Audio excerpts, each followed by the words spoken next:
Hello, my name is Margaret Adele, and welcome to another indie book review. And yes, I have a cold, and I hope it won't be too annoying because I got a lot of indie reviews to film, and I'm super excited about it.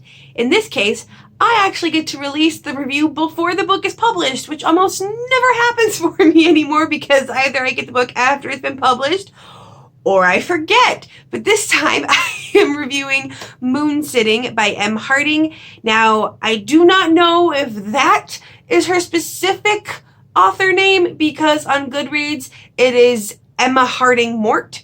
So you might have to search for both of those to find the book. I'm not sure, but regardless, it was a really intriguing premise that had me hooked almost from the beginning. And this revolves around the moon that has crashed onto this planet and caused just so many problems.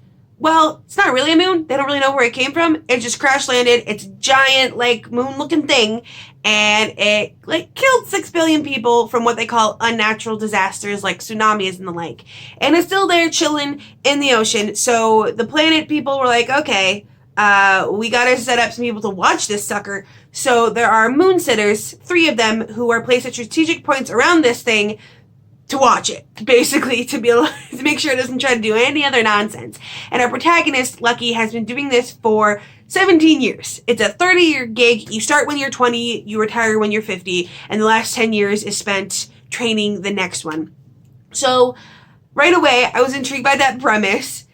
This very big thing that could go off at any minute was really, really fun. Lucky reminded me of me a lot in a weird way, which I don't usually see myself in characters all too much, whether it's just I don't go looking for myself or they feel so much like an everyman, quote unquote, that I can't say it's me more than anything else.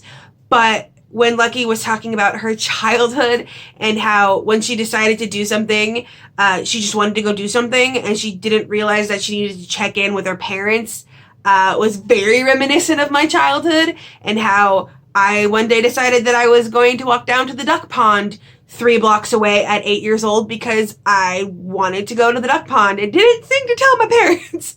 So I saw a lot of it in her childhood and some other ways, but the problem with trying to talk about this book in depth is that about a little bit of the, half, maybe even less than half of the way through, there is a gigantic reveal that turns everything on its head, and I loved it. It was a great reveal, loved all the implications of it, but because it's this giant reveal, I can't talk about it because of spoilers.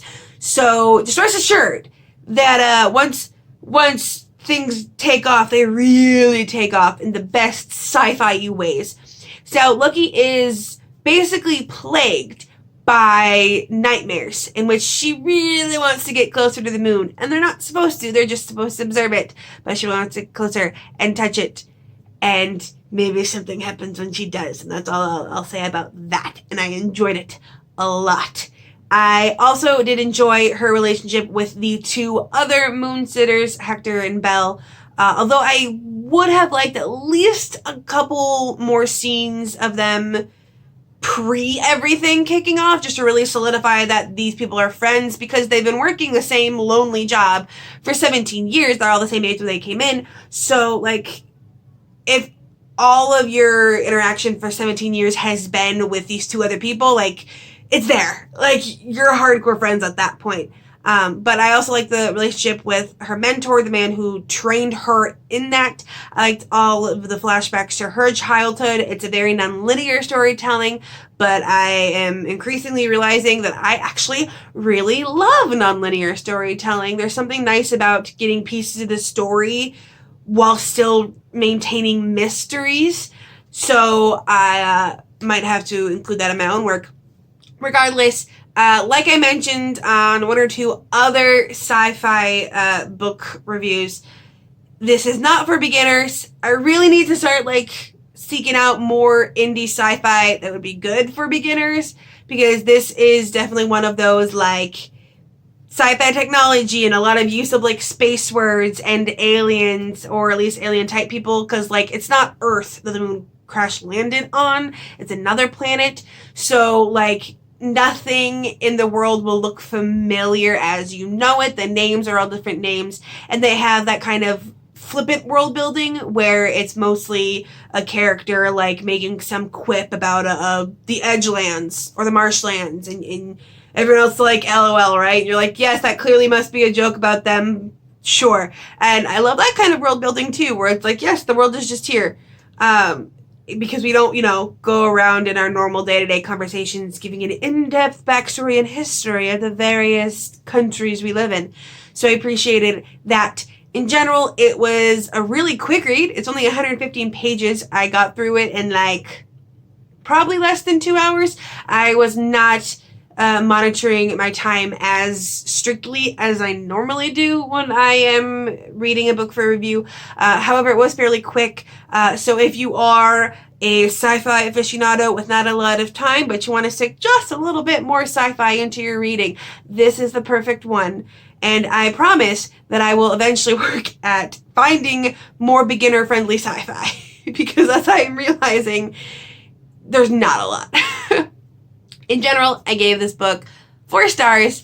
Very enjoyable. It comes out November 12th, and I actually got the review out before it was published, so yay me.